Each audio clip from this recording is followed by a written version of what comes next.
Chapter 11. The Incriminating Mark.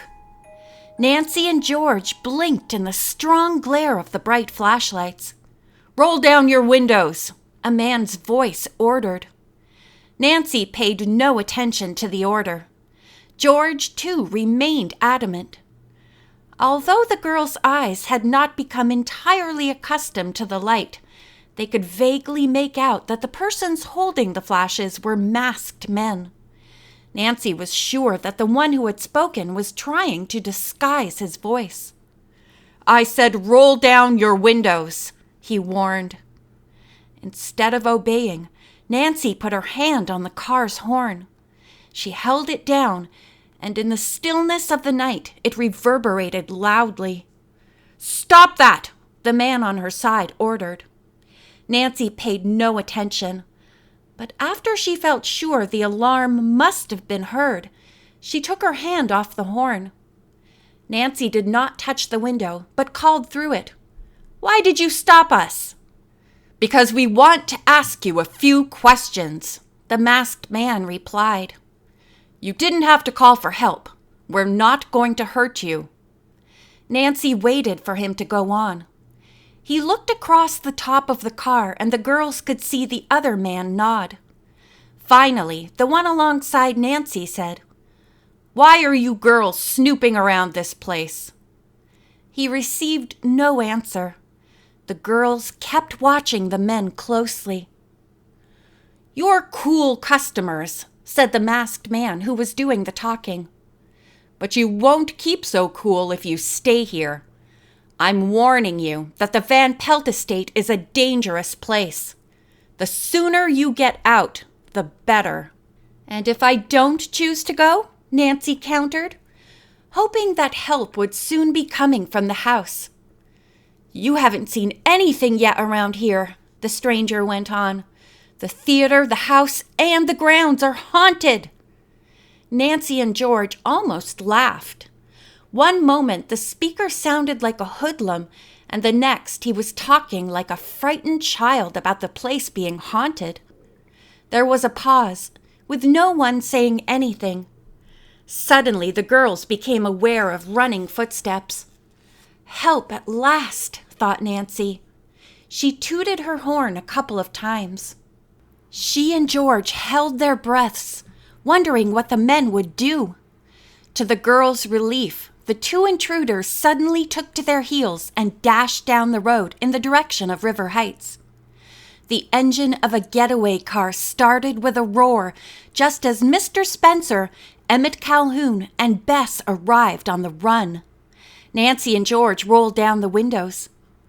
"Why the roadblock?" George demanded, leaning out the window. "Who put these here? What's going on? Where have you been?" Mr. Spencer cried excitedly. "You girls had us scared to death." "Tell you later. We were stopped by two masked men who just left here," Nancy replied. "What?" Bess cried. "How frightening!" "It was no joke," Nancy agreed. Briefly, she explained what had happened. "Did you set up the roadblock, Mr. Spencer?" "No. The men must have taken these props from the theater." Bess sagged limply against the side of the car. "Oh, Nancy, George, what a narrow escape you had," she gasped. Mr. Spencer and Emmet Calhoun thought they should not let the two masked men get away. They started to climb into the convertible, and Mr. Spencer said, "Nancy, we'll chase them." To his surprise, Nancy did not move. With a slight smile, she said, "This time I picked up a clue. I know who one of the men is." The others looked at her in astonishment. George asked, "How could you? They were masked." "Did you recognize his voice?" Mr. Spencer questioned. Nancy shook her head. "George and I had a little adventure up at the Green Acres restaurant. I'll tell you about it later. But the important thing is, two men suspected of being thieves were stopped there and searched. They were allowed to go because a stolen necklace was not found on them." Yes, go on," Bess pleaded. One of those men, Nancy continued, had an unusual scar just above his right wrist. George blinked and asked, "And you mean to say the masked man who was standing alongside you here had a peculiar scar above his right wrist?" "I certainly do," Nancy answered. "His name is John Terrell. He's from California, and the police have this data." "Nancy Drew, you're an absolute whiz," said Bess. The two men looked at her admiringly and praised her fine sleuthing. Nancy felt sure that in some way John Terrell was connected with the mystery at the Van Pelt estate. But she said nothing, not knowing whether or not Emmet Calhoun knew of the mystery of the dancing puppet. "I'd like to phone Chief McGinnis at once," Nancy said. Mr. Spencer and Emmet Calhoun removed the sawhorses and carried them inside the theater. In the meantime, Nancy drove to the house. She asked George to park the car while she made the phone call. "Chief McGinnis," she said, when he came on the line, "have you a few minutes to talk to me?" Receiving an affirmative reply, Nancy related the whole story. From the time she had seen Terrell and Longman run out of the restaurant to the moment the hold-up men had dashed away in a car from the Van Pelt estate. On purpose, Nancy said nothing about Tammi or Chuck Grant, the singer.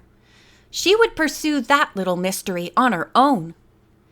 "It looks," Chief McGinnis remarked, "as if those men were determined to keep you from interfering in anything further they may want to do. I'll alert my men to keep an eye out for Terrell and Longman.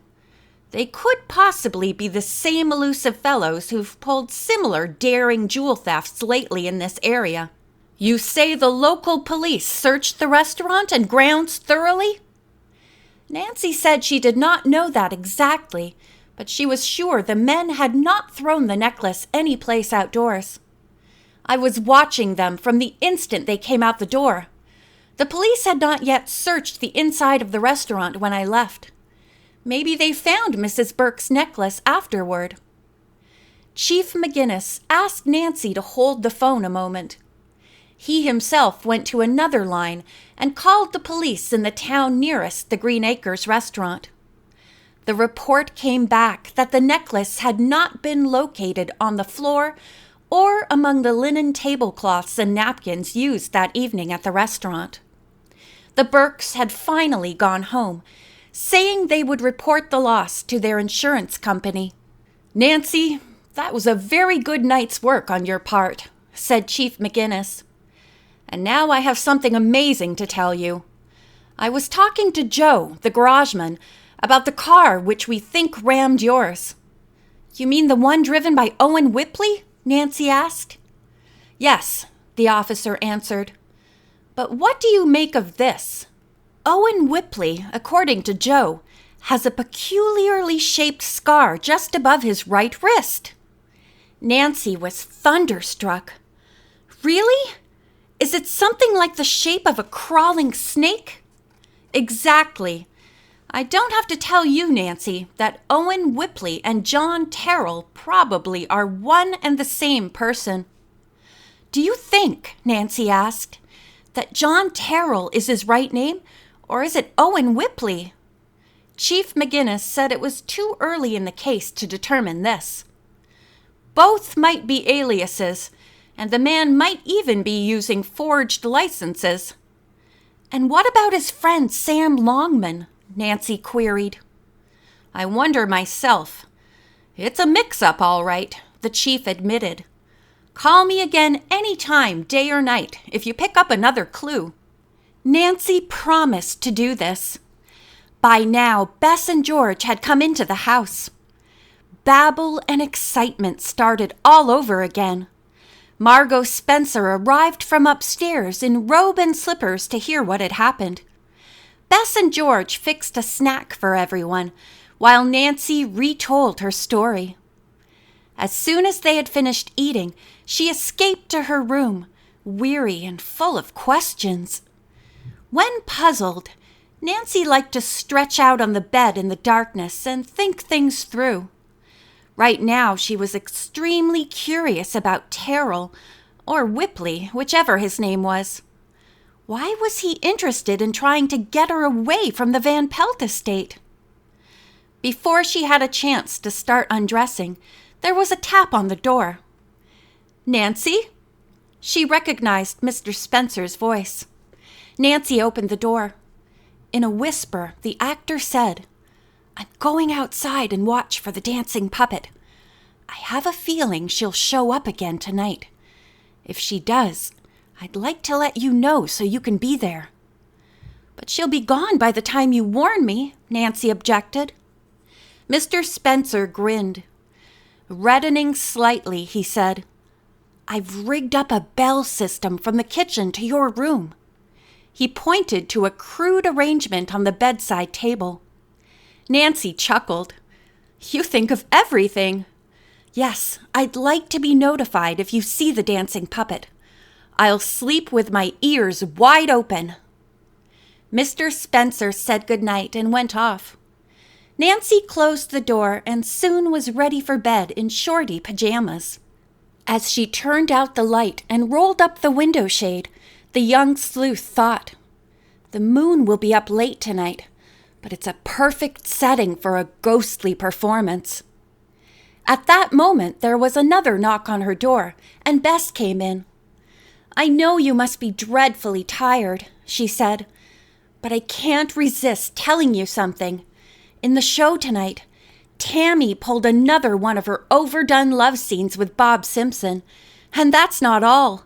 He left the theater as soon as possible and literally ran toward his dressing room in the house. Tammi dashed after him. I had gone on ahead and saw this, so I hid behind a bush and watched. She said something to him. I couldn't hear what it was, but he started running faster than ever and called over his shoulder, 'Don't be silly!'